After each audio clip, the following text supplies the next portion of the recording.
तो देखिए हम लोग क्या है ना डिस्कस करने जा रहे हैं आज डाटा सफिशेंसी क्वेश्चन से।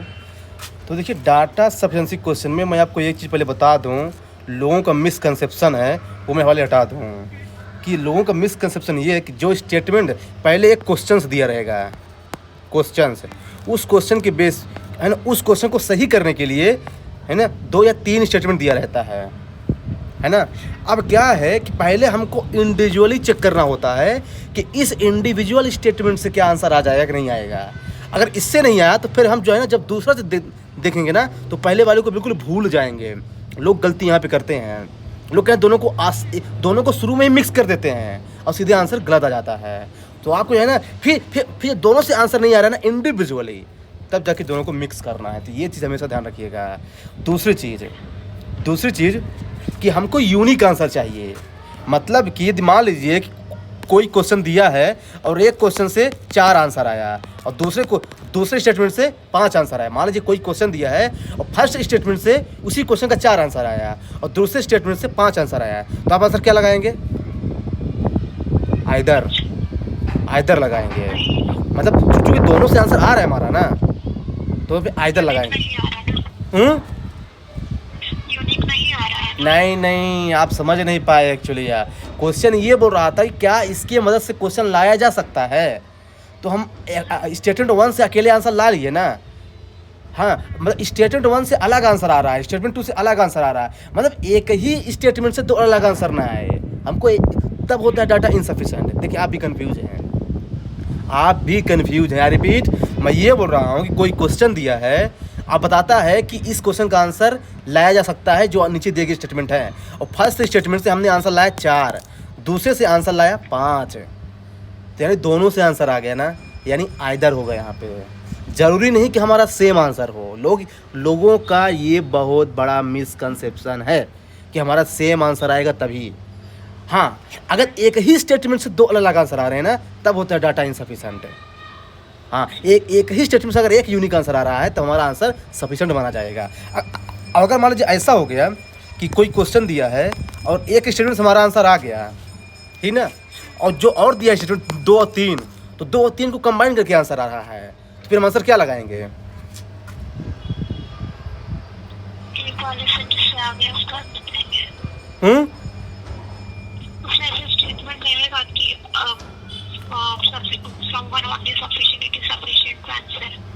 नहीं जानते क्या है, आपको हमेशा सिंगल वाले को देना है प्रायोरिटी कि सिंगल वाले से आंसर आ रहा है। अगर मान लीजिए कि 3 स्टेटमेंट दिया है और क्या है ना कि अकेले एक से आंसर आ गया, फिर 2 और 3 को मिला के आंसर आ रहा है, तो हमको प्रायोरिटी हमेशा सिंगल वाले को देना है। ऐसा मैं आपको एक क्वेश्चन दिखाऊंगा, ऐसा पूछा जा चुका है, तो लोग कंफ्यूज हो गए थे उसमें कि अब मैं किसको प्रायोरिटी दूँ। देखिए मैं आपको पहले बता रहा हूँ कि डाटा सफिशिएंसी में अप्रोच का क्लियर होना बहुत ज़रूरी है। अगर अप्रोच क्लियर नहीं है तो आंसर नहीं आएगा और बनता कि आंसर गलत हो जाएगा। क्योंकि डाटा सफिशिएंसी एक अलग से कोई टॉपिक नहीं है, ये वही परसेंटेज, प्रॉफिट लॉस सब वही है। हाँ, बस उस तरीका चेंज कर दिया एग्जाम में पूछने का, बस ये है। तो देखिए हम लोग कुछ पीवाईक्यू से देखते हैं पहले। तो पहले आप आइए 2021 वाले में, क्वेश्चन नंबर 8 पढ़िए। क्वेश्चन नंबर 8 पढ़िए।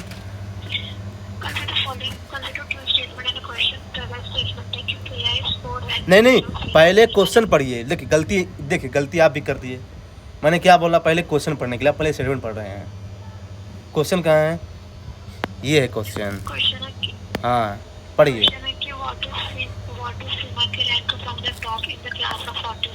हाँ ठीक है, मतलब कि अब जानते क्या है, अब देखिए एक लड़की की रैंक पूछ रहा है और टोटल स्टूडेंट उसने दे रखा है। तो ये बताइए, जब टोटल स्टूडेंट दे रखा है यानी एक इन्फॉर्मेशन पहले से ही क्वेश्चन में दे दिया है, तो जब एक इन्फॉर्मेशन पहले से क्वेश्चन में दे दिया है ना, तो मोस्ट प्रोबेबली ये है कि आंसर आ जाएगा। बात सिंपल सी है। हाँ मोस्ट प्रोबेबली, ये मेरा रूल है, ये मेरी दुनिया है। अब पढ़िए फर्स्ट वाला स्टेटमेंट।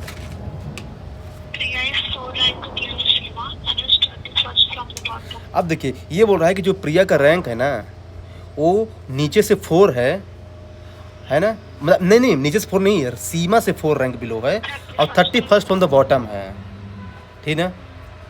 तो ये बताइए मेरे को, अब बात सिंपल सी है, आप चाहे तो यहाँ पे एक फार्मूला यूज़ कर सकते हैं। मैं आपको फार्मूला यूज़ करके दिखाता हूँ।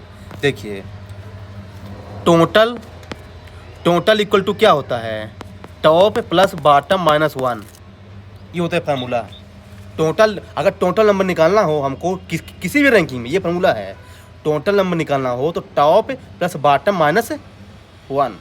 ये बताइए, टोटल दिया है यहाँ पे 40 दिया है, टॉप तो दिया नहीं है। अब देखिए यहाँ पे क्या बोल रहा है कि प्रिया इज 4 रैंक्स बिलो सीमा। तो मान लीजिए ये सीमा है और 4 रैंक बिलो, 1 2 3 4, फिर यहाँ पे आएगी प्रिया, और प्रिया का रैंक कैसा है, 31st फ्रॉम द बॉटम। तो यानी सीमा क्या हो जाएगा, 35।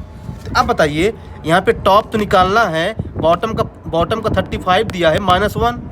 तो बताइए 40 मिल गया हमको, टॉप निकालना है, बॉटम भी मिल गया, -1 दिया है, तो टिक वैल्यू निकाल ही ना लेंगे। कॉमन सेंस की बात है। यानी अकेले एक सफिशिएंट आंसर देने के लिए। जानते हैं सब क्यों कर पा रहे हैं, क्योंकि इसने टोटल नंबर दिया है। तो ये आपको समझना पड़ेगा एग्जाम हॉल में। अब पढ़िए सेकंड वाला पढ़िए। हाँ, अब देखिए सेम प्रोसीजर यहाँ भी। अब देखिए ये लाइन है, मान लीजिए एन इज 2 रैंक्स बिलो सीमा, मतलब 2 रैंक बिलो, मतलब ये सीमा है उससे 2 रैंक बिलो, यानी गैप केवल एक ही होगा, ये है, ठीक है ना। इना is 2 rank below Seema and 31st for the bottom. कौन 31st है, इना इज 2 रैंक एबव सीमा है ना। सॉरी वेट गलत बन गया, रुकिए। ये मान लीजिए ये है लाइन, ये है, ठीक है। इना इज 2 रैंक एबव सीमा, तो ये सीमा है, अब ये इना है, उनके बीच में एक का डिफरेंस होगा, तभी तो 2 होगा। फिर 31st ऑन द बॉटम, इना है 31st ऑन द बॉटम है, तो फिर ये कौन सी होगी सीमा, 29।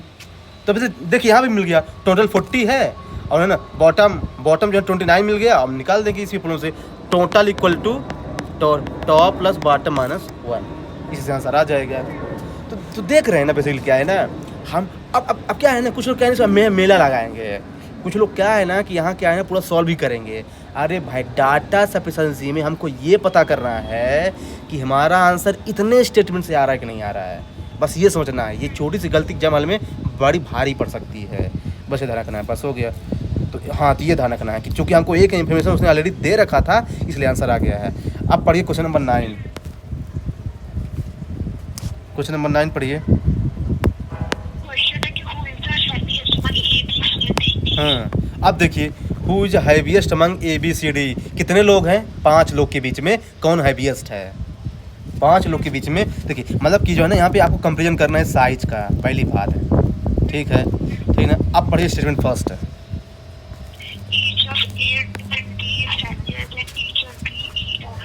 But none of them is the heaviest. तो ये बताइए यहाँ से हमको क्या क्या कन्फर्म हो रहा है कि A और D जो है दोनों B और EF से क्या है, हैवी हैं, है ना। A और D दोनों BEF से, तीनों से क्या है, हैवी है, कंफर्म हो गया है ना। लेकिन जानते क्या है, लेकिन इनमें से कोई भी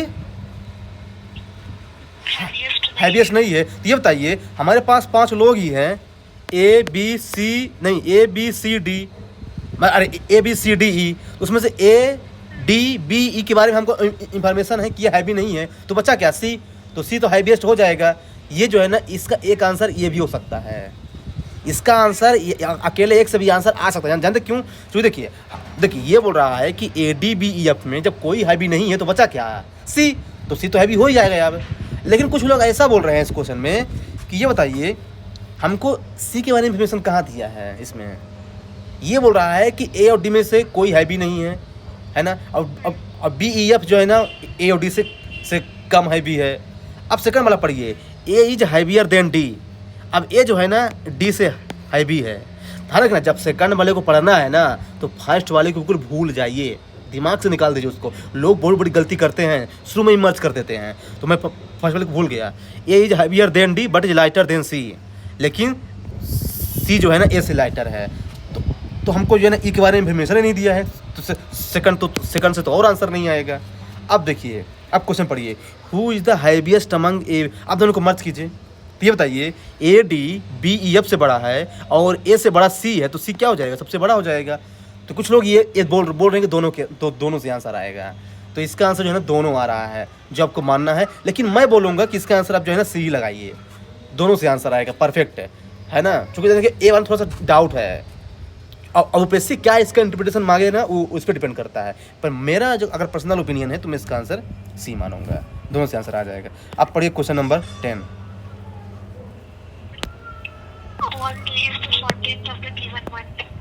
अब लीजिए 14 था तो गिवन मंथ है, मतलब कि कोई भी मंथ है उसके 14 तारीख को बताना है, 14 तारीख है, ठीक है। अब भाई हमारे पास 12 महीने हैं, बिना महीने के जानकारी के हम आंसर नहीं ला सकते, हमको पहले से बता दो। हम अभी स्टेटमेंट नहीं पढ़े हैं, पर बिना महीने की जानकारी के हम आंसर नहीं ला सकते। अब पढ़िए फर्स्ट वाला statement, the last day of the month is Wednesday. तो ये भाई अब महीना कौन सा है, यो 31 है कि 28 है, 29 है कि 30 है, क्योंकि हमारे पास 4 तरह के महीने हैं ना, एक तो 31 वाला है, एक 28 वाला है, एक 29 वाला है, एक 30 वाला है। हम आंसर नहीं ला सकते हैं, बता ना कि एक यूनिक आंसर चाहिए हमको एक स्टेटमेंट से, यानी इससे आंसर एक से तो आंसर नहीं आएगा। सेकंड पढ़िए,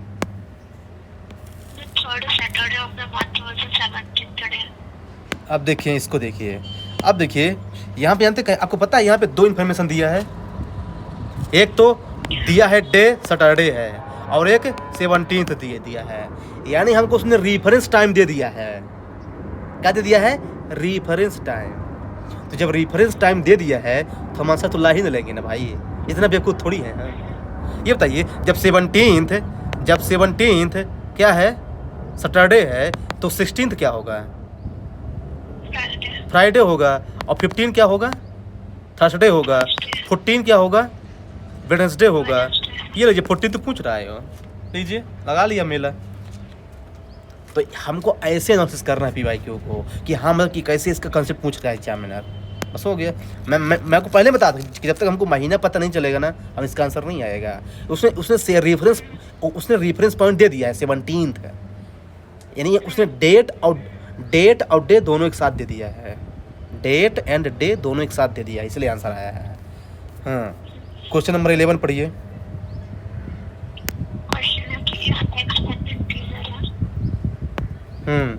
ये क्वेश्चन है। आप देखिए मैं आपको पहले से एक बता दूं, लोगों की मिसकंसेप्शन है इसमें, वो जानते क्या है, इसमें क्या है ना, वो क्वेश्चन टैग पूछ रहा है इज है, यानी या तो हमारा आंसर यस में हो या नो में, तब भी हमारा आंसर माना जाएगा।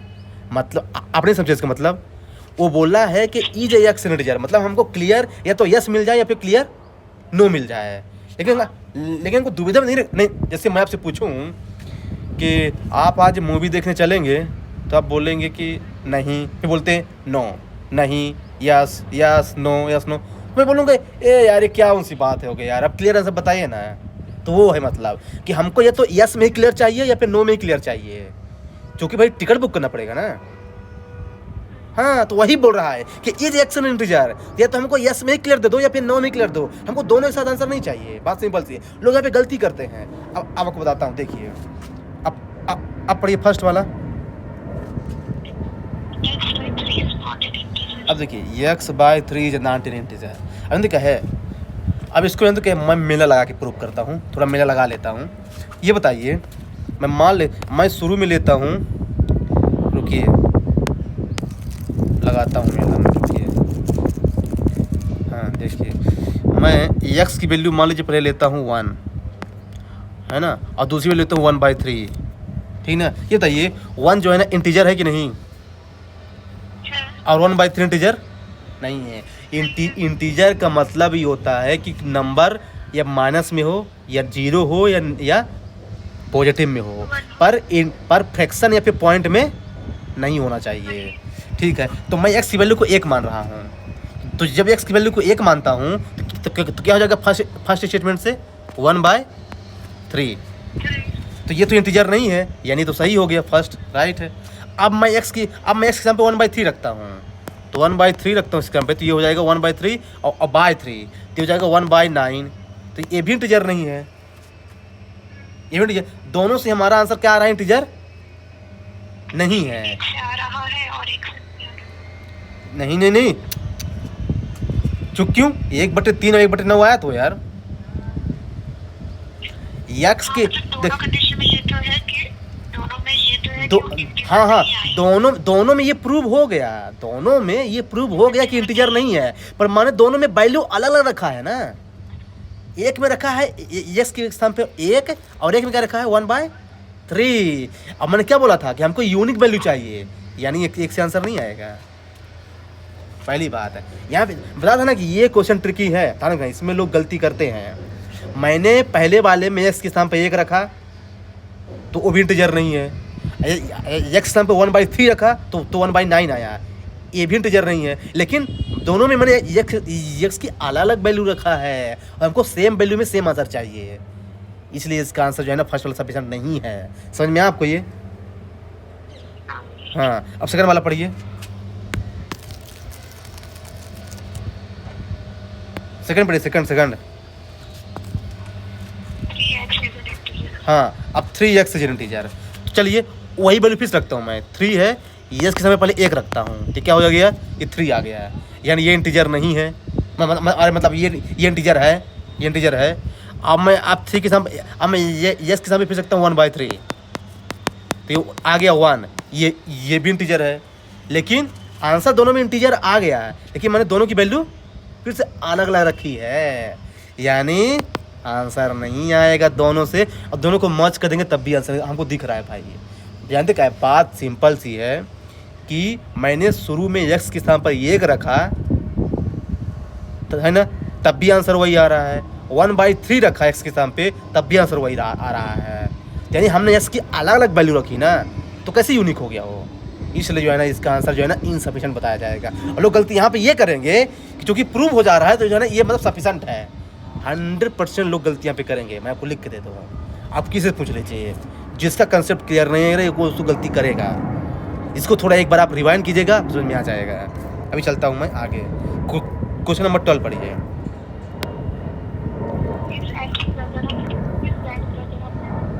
हाँ, अब देखिए ब्लड रिलेशन से वो क्वेश्चन आ गया।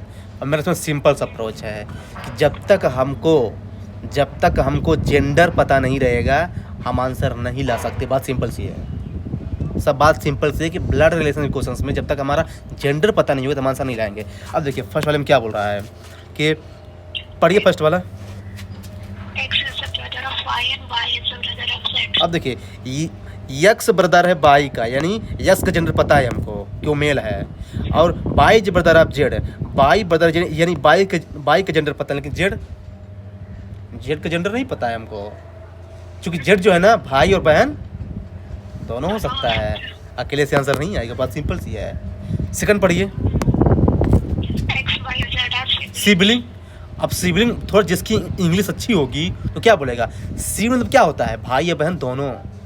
जिसमें बोलो स्पाउस है, अब स्पाउस मतलब क्या होता है कि वाइफ हस्बैंड दोनों में कोई हो सकता है। हाँ, अगर मैं ये बोलूँ कि हस्बैंड तब मतलब मेल है, लेकिन बोल दूँ स्पाउस तो दोनों हो सकता है, तो दोनों से आंसर नहीं आएगा। दोनों को मर्ज कर देंगे तब भी आंसर नहीं आएगा। बात सिंपल सी दिख रहा है, इसका आंसर डी होगा। कितना आसान क्वेश्चन पूछा बताइए, इसलिए है। बताइए क्वेश्चन नंबर 13 पढ़िए, क्वेश्चन क्या बोल रहा है। अब देखिए P जो है ना Q से, मतलब क्या पूछ रहा है वो, डिस्टेंस। और ये चीज़ देखिए, अब क्या मैं आपको पहले लॉजिक बता दूँ, जब कभी भी डिस्टेंस पूछता है ना तो एक चीज़ माइंड में सेट कर लीजिए कि हमको डायरेक्शन और उसकी डिस्टेंस दोनों पता होना चाहिए, तभी आंसर ला सकते हैं। आई रिपीट, जब डिस्टेंस पूछ रहा हो तो हम उसके डिस्टेंस और डायरेक्शन दोनों पता होना चाहिए, तभी आंसर ला पाएंगे हम। हाँ, अब देखिए, अब फर्स्ट वाला पढ़िए, आर। अब देखिए city Q is 18 kilometre from city R, मतलब मान लीजिए ये आर है, आर, और ये 18 किलोमीटर क्यू से है, तो नॉर्थ है, साउथ है, ईस्ट है, वेस्ट में कहीं भी रख सकता हूँ। लीजिए मैं यहाँ रख लिया नॉर्थ में, मैं लिख दिया साउथ में, कहाँ रख दूँगा, यानी कि एक से आंसर नहीं आएगा। सेकंड, और वैसे भी इसमें पी तो दिया ही नहीं है, पी तो कहीं दिया ही नहीं है इसमें, इसमें केवल आर ओ क्यू क्यों दिया है। और देखिए दिया इन्फॉर्मेशन आर ओ क्यू के बारे में है और पूछ रहा है पी के बारे में। भाई कहाँ से लाऊँ पी को, मैं पी को कहाँ से लाऊँ बताइए, आंसर वैसे भी नहीं आएगा ये। सेकंड पढ़िए। City P is 43 kilometers from city. अब लीजिए यहाँ पे क्यों नहीं दिया। देखिए बात ये क्वेश्चन पूछ रहा है पी और क्यू के बारे में रिलेशनशिप है, और फर्स्ट वाले में दिया है क्यू और आर के बारे में, सेकंड वाले में दिया है पी और आर के बारे में। आंसर नहीं आएगा दोनों से इंडिविजुअली, यानी हमको इसमें मर्ज करना ही पड़ेगा। अब देखते हैं कि मर्ज करने पर भी आंसर आएगा नहीं आएगा, देखने वाली बात होगी। अब देखिए आर से डिस्टेंस क्यू 18 किलोमीटर है, ठीक है ना, और पी से आर 43 किलोमीटर है। अब पी को मैं किधर रखूँ, नॉर्थ साउथ ईस्ट वेस्ट है, नहीं दिया है। अगर मैं यहाँ रख दूँ तो डिस्टेंस अलग आएगा, यहाँ रख दूँ तो डिस्टेंस अलग आएगा, यहाँ रख दूँ, यानी दोनों से आंसर नहीं आ रहा है। मैंने पहले ही बताया था कि डिस्टेंस पूछ रहा है तो हमको डायरेक्शन और डिस्टेंस दोनों पता होना चाहिए, तभी आंसर आएगा। और यहाँ पे जो है ना केवल क्या दिया है, केवल डिस्टेंस दिया है, इसलिए आंसर नहीं आएगा दोनों से मैच करके। क्वेश्चन नंबर 14 पढ़िए। Who is sitting on the immediate left of A? ये लीजिए सीटिंग अरेंजमेंट। बताया ना कि देखिए डाटा सफिशिएंसी ये खुद में अपने आप में कोई टॉपिक नहीं है, ये उसी को मर्ज करके बना दिया है एक जो है ना अप्रोच। ये अप्रोच है, ये कोई क्वेश्चन नहीं है। ये मतलब जो है ना ये अपने आप में एक टॉपिक नहीं है। ये ब्लड रिलेशनशिप से पूछ सकता है, सिटिंग अरेंजमेंट से पूछ सकता है, परसेंटेज से, जहाँ से पूछ लेगा। ये केवल अप्रोच है, अप्रोच। अब देखिए who is sitting on the immediate left of A, और मेरी अप्रोच सिंपल सी है। सिटिंग अरेंजमेंट के क्वेश्चन में आप लिख लीजिए, सिटिंग अरेंजमेंट के क्वेश्चन में जब तक हमको उस जिसके बारे में पूछ रहा है ना उसके बारे में अगर क्लियर इन्फॉर्मेशन नहीं दिया है तो आंसर नहीं आएगा। ये मेरी दुनिया है। अब पढ़िए फर्स्ट वाला। Statement 1 बोल रहा है कि B is sitting opposite to C and D is sitting opposite to E. अब ये कहाँ दिया है, इसमें नहीं दिया है भाई। 6 पर्सन है और इसने केवल 1 2 3 4 के बारे में बोला है, जिसके बारे में पूछ रहा है एक के बारे में उसको दिया ही नहीं है, आंसर नहीं आएगा। अच्छा मेरा लगा लीजिए, ये मेरी अप्रोच है। सेकंड पढ़िए। X is sitting on the immediate left of B. इसमें तो और 2 दिया है, 4 के बारे में हमेशा नहीं दिया है। 6 लोगों में से केवल 2 के बारे में दिया है, आंसर वैसे भी नहीं आएगा। अब दोनों को मर्ज कर देंगे ना तब भी आंसर नहीं आएगा। क्यों, मैं बता रहा हूँ, क्योंकि ए के बारे में कहीं भी इन्फॉर्मेशन ये नहीं दिया है कि लेफ्ट राइट कहाँ, मैं को कहाँ बिठाऊँगा बताइए। अब चाहे लगाना है तो आप लगा लीजिए, मेरा आंसर नहीं आएगा, इसका डी आएगा इसका आंसर। तो क्या इससे आपका टाइम बचेगा। सिटिंग अरेंजमेंट वाले क्वेश्चन में एक चीज़ लिख लीजिए कि जिसके बारे में पूछा है ना उसके बारे में कोई ना कोई हमको उसमें पता होना चाहिए जानकारी, तभी आंसर आ पाएगा, नहीं तो पॉसिबिलिटी बहुत सारी है। बात सिंपल सी। क्वेश्चन नंबर 15 पढ़िए। What is the age of Manisha? अब देखिए फिर से आ गया एज। देख रहे हैं ना को हर तरह क्वेश्चन पूछ रहा है, मनीषा की एज पूछ रहा है। अब एज वाले क्वेश्चन में आपको पहले में बताया था कि 100% ये इक्वेशन बनाएगा, 100% जो है ना ये जो है ना जो बनाएगा ना ये क्वेश्चन बनाएगा। तो ये मेरी अप्रोच रहती है कि अगर हमको 2 लोग से कंपेयर किया है एज वाले क्वेश्चंस में ना तो दो इक्वेशन बनाना पड़ेगा। बात सिंपल सी है, 2 वेरिएबल 2 इक्वेशन, ये मेरा लॉजिक है। अब पढ़िए फर्स्ट वाला statement. Manisha is 24 years younger than her mother.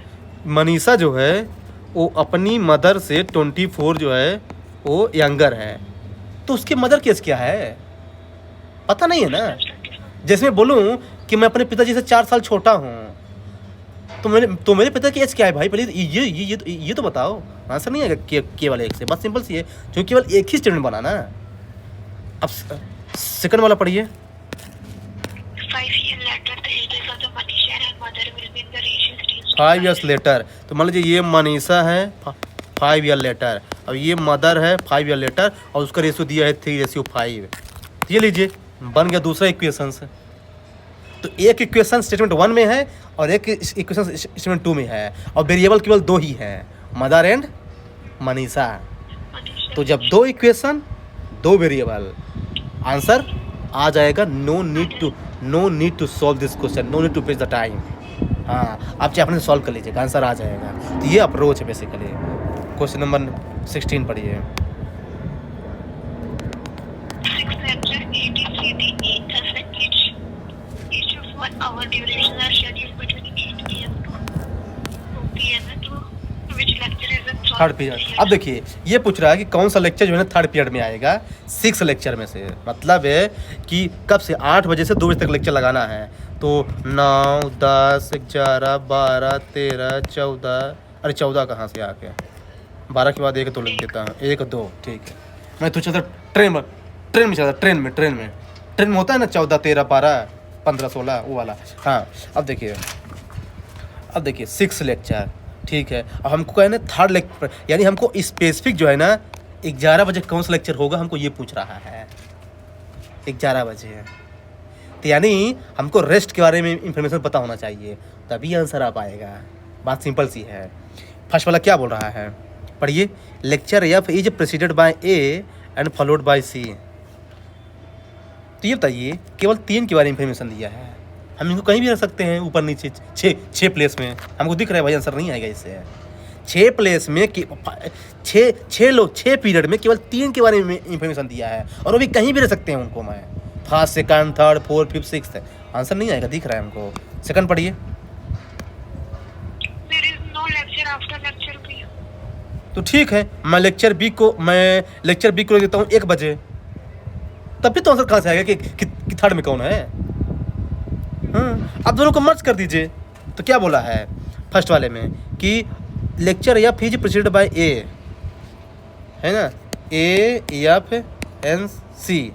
तो मैं ए एफ सी को कहाँ रख दूँ, ए एफ सी या फिर ए एफ सी? नहीं भाई, इससे भी आंसर, दोनों को मर्ज करने पर भी आंसर नहीं आ रहा है, क्योंकि हमको 2 के बारे में इंफॉर्मेशन दिया ही नहीं है। किसके बारे में, ना तो ई के बारे में दिया है, ना तो डी के बारे में दिया है। ई और डी के बारे में इंफॉर्मेशन बिल्कुल 0 दिया है, आंसर नहीं आ सकता। मैं को पहले बताया था कि हमको थर्ड लेक्चर का स्पेसिफिक इंफॉर्मेशन पूछ रहा है, और स्पेसिफिक के लिए हमको इंफॉर्मेशन पता होना चाहिए सबके बारे में ऑलमोस्ट। हाँ आंसर नहीं आएगा दोनों से।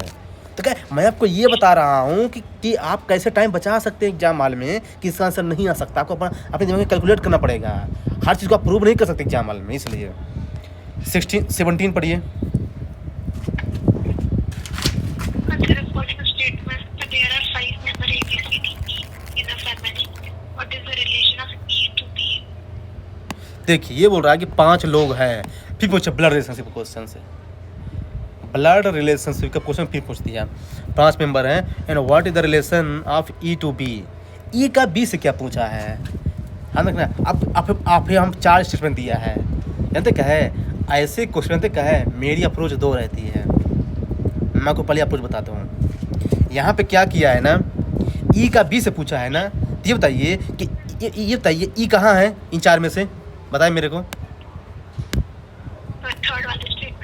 थर्ड वाले स्टेटमेंट में, और ई का डी से दिया रिलेशनशिप ना था। अब बताइए बी कहाँ है, बी फर्स्ट वाले में, और यहाँ पे बी का ए से दिया है। यानी कहीं पे डायरेक्ट रिलेशनशिप है क्या ई और बी के बारे में, नहीं है।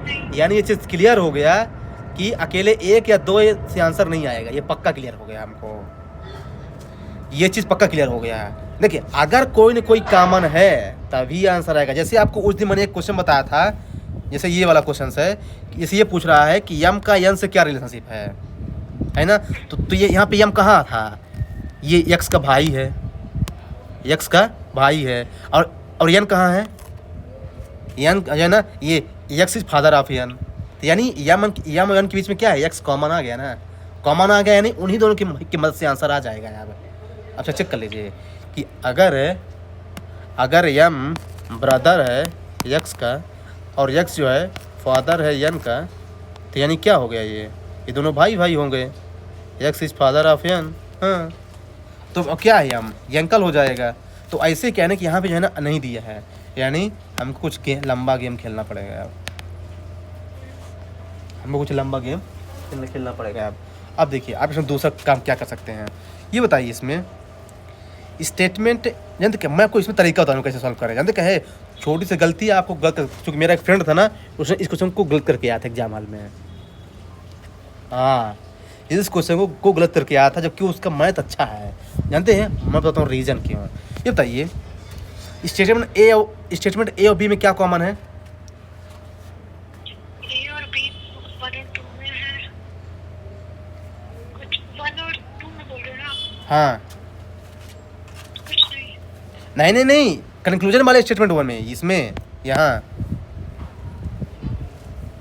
ऑप्शन वाले में, ऑप्शन में ए और टू में क्या? 134 वाले में। हाँ, ऑप्शन ए और बी में क्या कॉमन है ये बोल रहा हूँ। अच्छा, ए और बी में क्या कॉमन है? 1 वाला कॉमन है। 1 तो पहले तो 1 और 3 कॉमन है ना। हाँ तो ठीक है, अब मैं 1 को लिखता हूँ। तो A M B R married couple, लेकिन कौन हस्बैंड कौन वाइफ हमको नहीं पता ना, नहीं पता। ठीक है, अब कौन सा कॉमन है इसमें? थर्ड कॉमन है। थर्ड देखिए क्या, नहीं थर्ड कॉमन है ना, हाँ थर्ड है ना। तो अब देखिए क्या बोल रहा है वो, इज डी सन। तो ये बताइए ई जो है डी का सन है। 1 मिनट, इसको मैं लिख लेता हूँ। यानी ई जो है ना मेल है, कंफर्म हो गया है ना। अब बताइए इनसे कहीं पता चल रहा है कि ई का बी से क्या लिंक है? कहीं कोई लिंक नहीं है, ठीक है। अब जो है ना मैं स्टेटमेंट 1 को पकड़ता हूँ, इसमें 2 ले लेता हूँ, 2 ठीक है। 2 वाला क्या बोल रहा है? D is the father of C, यानी D is the father of C, यानी सी और ई जो है ना ये क्या हो गए? सिबलिंग हो गए है ना। लेकिन फिर भी हमको जो है ना यहाँ पे ई और बी के बारे में अभी तक नहीं पता है, यानी अकेले एक से आंसर नहीं आएगा, कंफर्म हो गया है। अब बी में क्या एक्स्ट्रा था स्टेटमेंट? 4 एक्स्ट्रा है। 4 को पढ़िए, A N C R sister. अब देखिए जैसे ही मैं ए और सी को साथ में रख देता हूँ तो क्या होगा? ये सब है ना, पता चल गया कि क्या है ना, ये सब भाई हो गए हैं। तो अब पूछ रहा है कि बी और ई का क्या रिलेशनशिप है। तो यानी क्या होगा? ई क्या होगा? वो क्या होगा? साला होगा, ब्रदर इन लॉ होगा। यानी हमको चारों की ज़रूरत पड़ गई है, ये आंसर आ गया। मतलब कोई गलती का स्कोप ही नहीं है ऐसे। तो ये मेरा तरीका है। मान ली क्योंकि ये तो आसान, चूँकि 2022 में पूछा है। अगर 2026 में पैसे पूछेगा ना इसी टाइप क्वेश्चन तो थोड़ा सा टफ बनाएगा। तो ध्यान रखिएगा, पहले जो है देख लीजिए कि ऑप्शन कैसा दिया है, एक को हटाते चलिए, अपने आप आंसर आता जाएगा। क्योंकि ध्यान रखना एग्जाम हॉल में प्रेशर के चक्कर में गलती हो जाती है, और गलती करने से हमारा केवल 2.5 नंबर नहीं जाता, 2.5 नंबर सही होता तब जाता, तो 2.5 नंबर हो गया, और प्लस 0.83 सही का, यानी कम से कम 3.5 नंबर हमारा जाएगा ये क्वेश्चन गलत होगा तो। और 3.5 नंबर जो है एग्जाम हॉल में बहुत बड़ी चीज़ होती है, ध्यान रखिए। कभी क्वेश्चन नंबर 18 पढ़िए।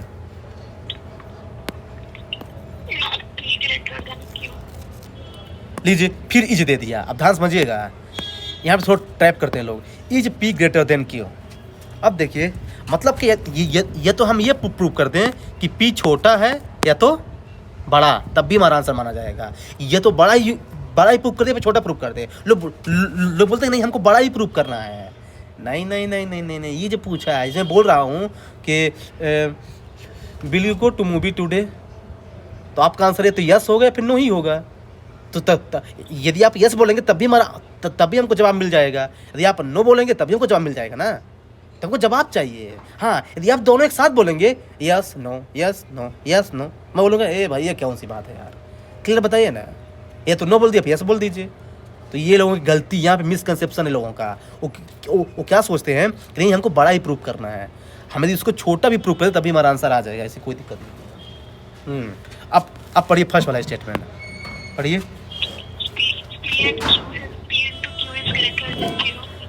P into Q is greater than 0। अब देखिए, अब भाई हमको ये चीज़ पता है कि 2 नंबर को मल्टीप्लाई करें, राइट, तो चाहे वो माइनस हो या प्लस है, हमेशा उसका रिजल्ट पॉजिटिव ही होता है। जैसे देखिए, जैसे मैं 2 और 3 को करूँ मल्टीप्लाई, कितना आएगा आंसर? 6 आएगा। अब करूँ -2 -3 को तो तब भी 6 आ गया। लेकिन फर्स्ट वाले कंडीशन में जब 2 और 3 लेता हूँ तो मान लीजिए 2 क्या है? P है, और 3 क्या है? Q। तो बताइए इस 2 और 3 में कौन बड़ा है? मतलब Q बड़ा है। अब लीजिए सेकंड वाली कंडीशन, -2 -3, इसमें कौन बड़ा है? हाँ, यानी इसमें P बड़ा हो गया। रिजल्ट दोनों का 6 आ रहा है, पर नंबर अलग अलग है ना, और मैंने क्या बताया था कि नंबर अलग अलग नहीं होनी चाहिए, यानी इससे आंसर नहीं आएगा। और ये चीज़ आपको पहले बता दिया था, मैं को प्रूव कर रहा हूँ कि जब बोला है कि दो नंबर को मल्टीप्लाई करने पर वो जीरो से बड़ा होना चाहिए, तो भाई बात सिंपल सी है कि अगर प्लस को मल्टीप्लाई करोगे तब भी जीरो से बड़ा होगा और माइनस होगा तब भी जीरो से बड़ा होगा। हम पता नहीं कर पाएंगे कौन सी नंबर एक्चुअली बड़ी है, अकेले एक से आंसर नहीं आएगा। सेकंड पढ़िए, क्यू स्क्वायर। लीजिए फिर देखिए सेम वैल्यू। भाई स्क्वायर करने पर तो अगर नंबर नेगेटिव भी है ना तब भी पॉजिटिव हो जाती है, तो इसे तो आंसर और नहीं आएगा। जैसे देखिए मैं पहले लेता हूँ पॉजिटिव वाला। 2 का स्क्वायर कितना होगा 4, 3 का स्क्वायर 9, इसमें बड़ा कौन है, मतलब क्यू बड़ा है। अब लेता हूँ -2, -2 का स्क्वायर 4 और -3 का स्क्वायर 9, तब भी दोनों का सेम रिजल्ट आ गया, लेकिन पी और क्यू में कौन बड़ा है, पी बड़ा है। देख लीजिए, यानी दोनों से आंसर नहीं आएगा, दोनों को मर्ज कर दे तब भी आंसर नहीं आएगा। अच्छा बताइए मैं यहाँ पे क्या कर दूँ कि इसका आंसर आ जाता है, जब पी क्यूब होता है, क्योंकि माइनस का क्यूब करने पर वो माइनस ही आएगा। तो ये ऐसा कर दिया आप। अब देखिए अगली बार एग्जामिनर यहाँ पे क्यूब करेगा, अगली बार एग्जामिनर यहाँ पे क्यूब कर देगा, तो लोग क्या है रटे हैं जैसे तो फंस जाएंगे। इसलिए लॉजिक समझिए, कभी है ना सी सेट को रटना नहीं है, लॉजिक समझिए। क्योंकि क्यूब करने पर क्या है ना तो उसका रिजल्ट हमेशा माइनस ही आएगा ना, तब पता चल जाएगा कि छोटा है कि बड़ा। बात ये है, इसका आंसर जो है ना डी होगा, ना आपका ऑप्शन, मतलब इसका ऑप्शन नहीं है। क्वेश्चन नंबर 19 पढ़िए।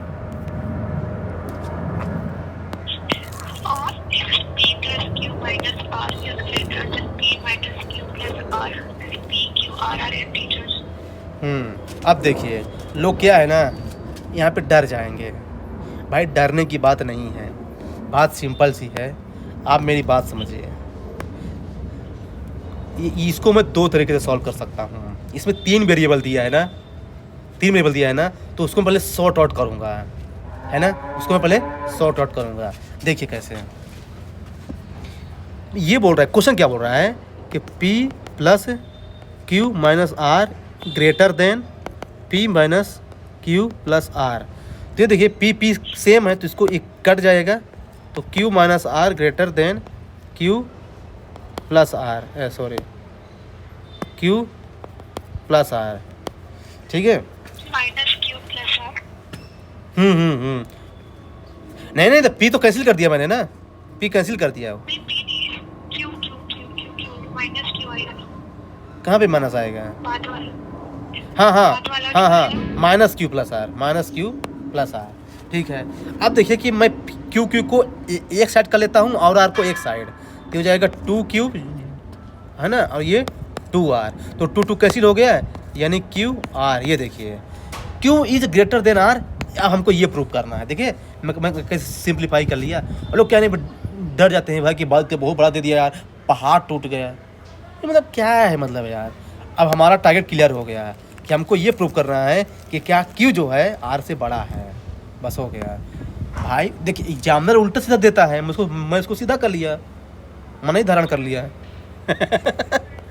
हाँ ये लीजिए। अब देखिए अब फर्स्ट स्टेटमेंट पढ़िए। फर्स्ट देखिए बताइए, फर्स्ट वाले में तो R दिया ही नहीं है फर्स्ट में तो R दिए आंसर नहीं आएगा। ये मनीष की अप्रोच है कि भाई जिसके बारे में पूछ रहा है वो तो दिए नहीं है, हैं? अब भाई जिसकी शादी है वो लड़का ही नहीं है, तो शादी किसकी होगी। चलो वो वापस जाओ, घर जाओ, बस सिंपल से। अब मुझे क्यों हमको बताना है कि क्यों R से बड़ा है, अभी दिया है कि P माइनस Q पॉजिटिव। तो हमको इससे क्या पता चल रहा है, हमको इससे ये पता चल रहा है कि P जो है Q से बड़ा है। P माइनस Q जो पॉजिटिव, इसका मतलब क्या है कि P is greater than Q। कोई डाउट नहीं। अब सेकंड क्या बोल रहा है, P minus R is negative. यहाँ पे Q नहीं दिया, इससे भी आंसर नहीं आएगा अकेले। अब इससे हमको पता क्या चल रहा है कि R is greater than P, इससे चूँकि नेगेटिव दिया है ना, तो मतलब R बड़ा है वहाँ पे। अब बताइए यहाँ पे, अब दोनों को मर्ज कर दीजिए, तो यहाँ पे R P से बड़ा है और P Q से बड़ा है, यदि हमको पता चल गया ना कि R जो है ना Q से बड़ा है, ये लीजिए आंसर आ जाएगा। ये दोनों से हमारा आंसर आ गया। आपको मज़ा नहीं आया ना, दूसरा तरीका मेरे पास है। है ना। देखिए मान लीजिए आप वैल्यू, है ना, आप वैल्यू मान लेते हैं। देखिए P minus Q is positive, इसका मतलब क्या है बताइए। P जो है वो Q से बड़ा है। तो मान लेते हैं कि P की वैल्यू 3 है और Q की वैल्यू 2, कोई डाउट? हाँ, अब सेकंड वाला पढ़िए statement. P minus R is negative। Negative, तो इसका मतलब क्या है कि R बड़ा है P से, बड़ा है। तो मतलब कि जब P की वैल्यू 3 है तो मान लीजिए R की वैल्यू 4 है और P की वैल्यू 3 ही है। अब इन वैल्यू को रख दीजिए इस स्टेटमेंट में, तो यहाँ पे कितना आ जाएगा, सॉल्व कीजिए उसको। एक मिनट रुकिए, मैं P प्लस, तो यानी 3 प्लस 2 माइनस 4, और ये कितना हो जाएगा, P 3 माइनस 2 प्लस 4, तो इसी कितना आ जाएगा, ये एक आएगा और ये कितना आएगा, 4 3 7 माइनस 7, 4 3 7 माइनस 2 5। हाँ, तो पता चल गया यहाँ पे कि कौन बड़ा है। यहाँ पे जो है ना ये वाला जो है ना सेकंड वाला स्टेटमेंट बड़ा है, पता चल गया हमको P minus Q plus R. तो मैंने क्या बताया था कि या तो हमको बड़ा ही पता चल जाएगा फिर छोटा पता चल जाए, आंसर आ जाना चाहिए। इसलिए इसका आंसर जो है ना दोनों से आएगा। तो चाहे आप वैल्यू का जूम कर लीजिए चाहे वो कर लीजिए, लेकिन मैं फर्स्ट वाले को ज़्यादा प्रीफर करता हूँ क्योंकि वो कॉन्सेप्ट बेस है। ये पढ़िए question number 20। In a party, 75% took tea, 60% took coffee, and 15% took both tea and coffee. No one taking milk takes tea. Each person takes at least one. जानते क्या, मैंने 5th क्लास में पढ़ा था, लेकिन क्या है ना सब पढ़े थे पर सबको भूल गया होगा। लेकिन जानते क्या, इसमें एक कंसेप्ट है ना आपको पता होना चाहिए। कितने लोग बोल रहा है, पहले आप डायग्राम बना लीजिए चुपचाप, ठीक है बना लेते हैं। चलिए ये बोल रहा है क्वेश्चन, ये कितने पहले टी वाले हैं, तो ये लीजिए, अरे ये लीजिए टी है, ठीक है ये टी बना दिया मैंने। फिर दूसरा क्या है, कॉफ़ी है, तो ये लीजिए कॉफ़ी है, ये लीजिए कॉफ़ी हो गया, ठीक है। फिर दोनों है, फिर क्या दिया है, no one taking milk take tea, यानी टी और मिल्क में कोई रिलेशन नहीं है, लेकिन कॉफ़ी में तो हो सकता है ना, कॉफ़ी में तो हो सकता है ना। हाँ, जो कॉफ़ी का मना नहीं किया है। तो ये लीजिए, ये हो गया, मतलब ये हो गया क्या, मिल्क है, ठीक है। अब देखिए कॉमन कितना दिया है, 15, और टी का कितना दिया है, 70। तो 70 टी के हैं और उसमें 15 कॉमन है, तो केवल टी के कितने हैं, 60, और कॉफ़ी के हैं 60 है और 15 कॉमन, तो कितना हो जाएगा, केवल टी कितना, 45। अब देखिए, लेकिन आपको एक चीज़ पता होना चाहिए कि क्या, कि हम यहाँ पे कॉफ़ी और मिल्क के बारे में भी हमको रिलेशनशिप दिया है, लेकिन इसके बारे में हमको साइलेंट है इन्फॉर्मेशन ये। तो हमारा टारगेट अब ये होना चाहिए कि कॉफ़ी और मिल्क के बारे में भी पता होना चाहिए, यानी 40 माइनस मिल्क है, आपको लिखना पड़ेगा, कॉफ़ी के स्थान पर 40 माइनस मिल्क लिखना पड़ेगा, जो कि यहाँ पे इसके है ना। अब देखिए इतना मैंने इन्फॉर्मेशन जो है ना बिना स्टेटमेंट के पढ़े लाया है। अब पढ़िए स्टेटमेंट फर्स्ट, पढ़िए। 50% टुक मिल्क है, तो यानी मिल्क तो ये केवल ये टोटल हो गया ना जी, मिल्क ये टोटल हो गया ना। तो अगर तो हमको इसके बारे में अगर 50 पता भी है, लेकिन जब तक ये नहीं पता चलेगा कि कॉमन क्या है कॉफ़ी और मिल्क में, तो कैसे आंसर आएगा, नहीं आएगा। यानी एक से आंसर नहीं आएगा। सेकंड वाला पढ़िए।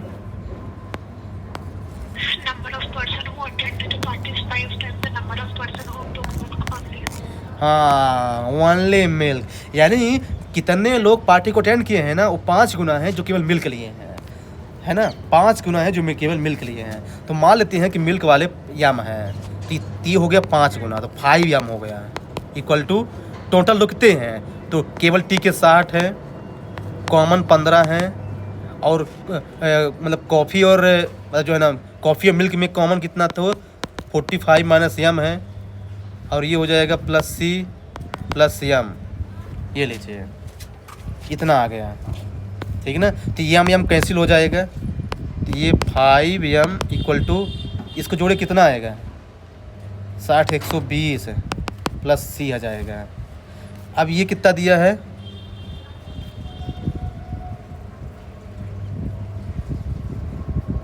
ठीक है। अब देखिए, नहीं ये सी नहीं, ये यम होगा, तो ये जाएगा 4m इक्वल टू 120 है, तो यम इक्वल टू कितना आ जाएगा 30 है, 30 को 120 है, यानी केवल मिल्क के 30 आ गया हमको। तो आंसर आ जाएगा ना, केवल मिल्क जब 30 है और टोटल कितना दिया 50 दिया है, तो अब तो आंसर आ जाएगा, यानी टोटल लोग कितने हैं 150 एक्चुअली, तो 30 पंचे 150, यानी क्या जो था answer, how many percent in the party, यानी 150 लोग हैं, चूँकि 5 गुना है ना, तो 30 पंचे 150, यानी अकेले 2 से आंसर आ गया। थोड़ा क्वेश्चन टफ है ये, ध्यान रखिएगा, लेकिन इसको ध्यान रखिएगा आंसर आ जाएगा। क्वेश्चन नंबर है 21 पढ़िए। What is the number? ये लो, व्हाट इज द नंबर, और वो भी 3 डिजिट का नंबर, 3 डिजिट में व्हाट इज द नंबर, ठीक है। अब फर्स्ट पढ़िए। The sum of the digit of the number is equal to the product of the digit. अब देखिए ये बोल रहा है कि sum of the digit of the number is equal to the product of the digit. मान लेते हैं कि नंबर 1 2 3 है, भाई सबसे छोटी से स्टार्ट करना चाहिए, चलिए जो 1 2 3 से स्टार्ट कर लिया है। अब इसको मैं क्या करता हूँ ना, सम करूँ, कितना आएगा 6, और इसको मल्टीप्लाई करूँ तो तब भी 6 आएगा। लेकिन ये बताइए, मैं इसको आगे पीछे भी कर सकता हूँ, 1 2 3 को मैं 1 3 2 भी ले सकता हूँ, या फिर जो है ना मैं 2 1 3 ले सकता हूँ, या फिर 2 3 1 ले सकता हूँ, फिर 3 1 2 ले सकता हूँ, फिर 3 2 1 ले सकता हूँ। हमारे पास 6 नंबर आ गए हैं, यानी एक यूनिक आंसर थोड़ी आया है, यानी अकेले एक से आंसर नहीं आएगा। अब स्टेटमेंट जो है ना 2 पढ़िए। Number is divisible by the sum of the digit of the number. हाँ, तो आप देखिए कि जो 6 नंबर बनी है, नहीं पहले फर्स्ट वर्ड को भूल जाइए, मैं देखिए मैं भी गलती कर रहा हूँ, देख लीजिए मैं मर्ज कर रहा हूँ, नहीं, जब सेकंड वाले को पढ़िए ना तो फर्स्ट वाले को भूल जाइए। तो the number is divisible by the sum of the digit, तो ऐसे बहुत सारे नंबर है भाई। हाँ, 603 ये भी डिविजिबल है 9 से, और 630 ये भी डिविजिबल है 9 से, तो ऐसे बहुत नंबर है, तो इससे भी आंसर नहीं आएगा। आप दोनों को मर्ज कीजिए, तो हमारे पास ये 6 नंबर हैं। अब देखते हैं कौन कौन से नंबर डिविजिबल है। ये बताइए, 123 क्या 6 से डिविजिबल है? नहीं। 132 है? हाँ। 213 है? नहीं। 231 है? नहीं। 312 है? यस। 321 है? नहीं। तब भी मेरे पास 2 आंसर मिल गया ना, क्योंकि 132 और 312 है ना, दोनों जो है ना अपने डिजिट के सम से डिविजिबल है, मतलब हाँ, यानी तब भी हमारे पास केवल एक यूनिक आंसर नहीं आ रहा है, इसका आंसर डी होगा। You can not find out the answer basically in this question. देख रहे हैं ना कैसे आंसर आ रहा है। अब पढ़िए क्वेश्चन नंबर 22।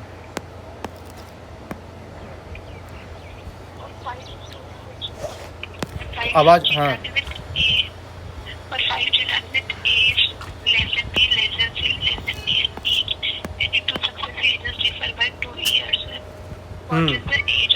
अब देखिए पहले से ही इंफॉर्मेशन दे दिया है जी। वो क्या बोल रहा है कि 5 चिल्ड्रेन है ना, उनमें से ए से बड़ा बी है, बी से बड़ा सी है, सी से बड़ा डी है, डी से बड़ा ई है, और उनके बीच जो है ना सक्सेसिव 2 साल का डिफरेंस है। मतलब कि इससे क्या पता चला है, इससे क्या पता चला बताइए, कि जो ई है ना वो ए से 8 साल बड़ा है। ये बताइए मैं कैसे पता लगा लिया कि ई जो है ना ए से 8 साल बड़ा है, क्योंकि सब में 2 का 7 साल का डिफरेंस है। तो जो ई है ना वो 5वें स्थान पे है ना, यानी अगर ए का 2 है तो उसका क्या होगा 10 होगा।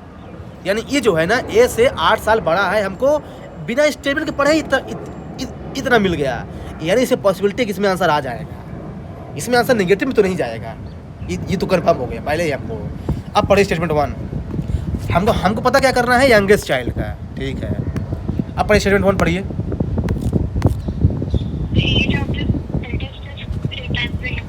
हाँ, 3 टाइम द यंगेस्ट, तो मान लेते हैं the age of the eldest is 3 times the youngest. तो ये लीजिए 3a equal to a plus 8 हो गया, तो यानी 2a इक्वल टू 8, तो यानी a इक्वल टू कितना आ गया 4। तो जब a की वैल्यू 4 मिल गई तो यानी कितना हो जाएगा, a की वैल्यू 4, ये 6, ये 8, ये 10, ये 12, ये लीजिए। हाँ, तो देख ले 4 3 12 3 गुना है, तो यानी अकेले 1 से आंसर आ गया। अब सेकंड पढ़िए।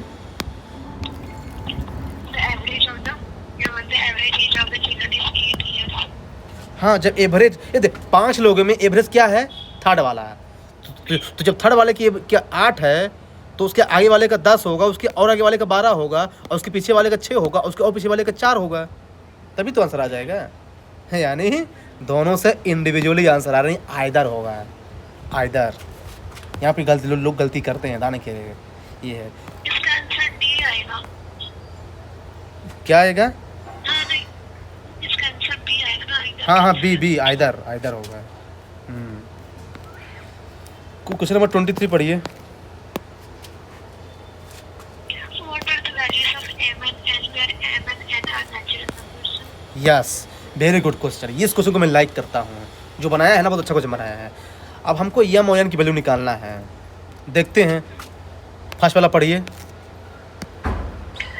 plus n जो है वो बड़ा है m and n से, प्रोडक्ट है। हाँ, जहाँ पे एम जो है ना ग्रेटर देन एन, है ना, ये इन्फॉर्मेशन काम आएगी कि एम जो है ना एन से बड़ा होना चाहिए। देखने में कैसे काम मिलाऊंगा। पहले आप मेरे को बताइए कि 2 नंबर का एडिशन है, उसके मल्टीप्लिकेशन से बड़ा कब हो सकता है? जब उसमें से एक नंबर 1 होगी। हाँ, तो ऐसे तो मैं बहुत सारे लिखता हूँ, जैसे देखिए, है ना, 1 + 12 ले लूँ, 1 + 10 ले लूँ, 1 + 9 ले लूँ, तो क्या हो जाएगा, ये 12 होगा और 13 हो जाएगा। तो ऐसे तो बहुत सारे नंबर आ जाएंगे ना, यानी अकेले 1 से आंसर नहीं आएगा। अकेले 1 से आंसर नहीं आएगा। हाँ, अब पढ़िए सेकंड वाले को। हाँ, और जब सेकंड वाले को पढ़े ना, तो फर्स्ट वाले को भूल जाइए कि मेरा कोई उससे भी रिश्ता था। कहते हैं ना कि भूल जाओ कि भाई कि मेरा आपसे कोई रिश्ता था। तो वही है कि ये वाले को भूल जाइए भाई कि गया, अब आप गए आप। हाँ, अब देखिए, the product of M and M is 24। तो बताइए यम और एन को मल्टीप्लाई करने पर 24 आना चाहिए। तो ऐसे तो बहुत सारे नंबर हैं, 1 × 12, 2 × नहीं, 1 × 12 नहीं, रुकिए गलत कर दिया, 1 × 24 होगा ना। हाँ, 1 × 24, 2 × 12, 3 × 8, 4 × 6, है ना। और फिर इसको रिवर्स भी कर सकते हैं हम, 6 × 4, है ना, 8 × 3, 12 × 2, 24 × 1। ठीक है, इतना हो गया, ठीक ना। ठीक है, तो इससे भी आंसर नहीं आएगा, चूँकि हमारे पास 8 नंबर होंगे। अब दोनों को करते हैं मार्च, 7 आंसर आ सकता है। देखते हैं, ये बताइए, तो यहाँ पे सबका मल्टीप्लिकेशन तो 24 ही है।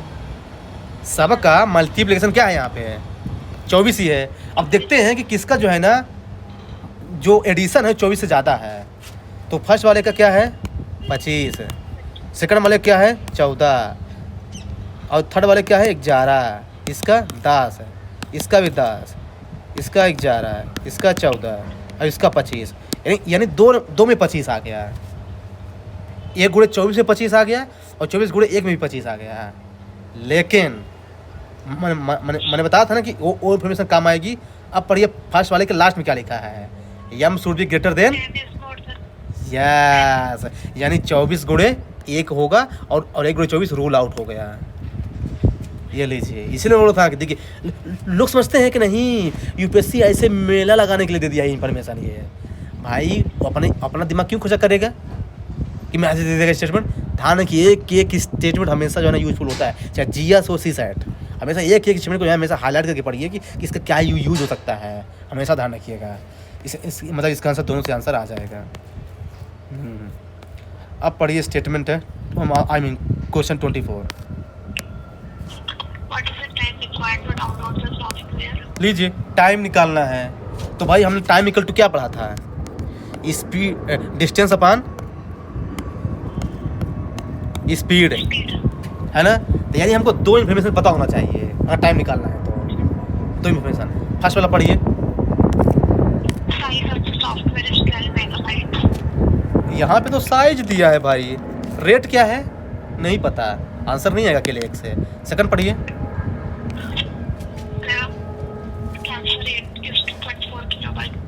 तो यहाँ पे रेट दे दिया है, तो यहाँ पे साइज नहीं दिया। अब दोनों को मर्ज कर लेंगे तो कॉमन सेंस की बात है भाई कि एक में साइज दिया एक में रेट दिया तो आंसर आ जाएगा। देखिए कितना कॉमन सेंस वाला क्वेश्चन है ये, है ना। अब पढ़िए question number 25। What are the unique values of x and y where x and y are distinct natural numbers? देखिए इसमें यूनिक वैल्यू निकालना है ना। हेलो, हाँ देखिए तो ये फर्स्ट वाले को पढ़िए। X upon y is odd number आ रहा है। तो ये बताइए ऐसे तो बहुत सारे ओड नंबर होते हैं, जैसे मतलब 9/3 ये भी ओड नंबर आ गई, 12/4 ये भी ओड नंबर आ गए 3। तो ऐसे तो बहुत सारे नंबर है भाई, तो अकेले एक से तो आंसर नहीं आएगा। सेकंड पढ़िए। X into y is equal to 12। 12 तो ऐसे तो बहुत सारी नंबर हो सकती है भाई, जैसे 12x1, 6x2, 4x3, 3x4, 2x6, 1x12। तो हमारे पास 6 नंबर आ गए, इससे भी आंसर नहीं आएगा। अब दोनों को मर्ज कीजिए कि x/y इक्वल टू ओड होना चाहिए। तो 12/1 तो 12 ही आ जाएगा, ये तो नहीं होगा। 6/2 3 आया, हाँ ये तो आ गया। 4/3 तो फ्रैक्शन आएगा। 3x4 तो फ्रैक्शन आएगा। 2/6 ये तो 1/3 आएगा, ये भी नहीं होगा। 1/12 तो 12 आ जाएगा, यानी केवल एक ही नंबर पॉसिबल है। 6 × 2 यानी आंसर आ गया दोनों से। देख रहे हैं ना, 2024 में रिकॉर्ड क्वेश्चन पूछा था डाटा सफिशिएंसी से, रिकॉर्ड सबसे ज़्यादा अभी तक यूपीएससी ने 2024 में पूछा है, मतलब डाटा सफिशिएंसी से क्वेश्चन 25 से भी ज़्यादा। हाँ 26 वाला पढ़िए।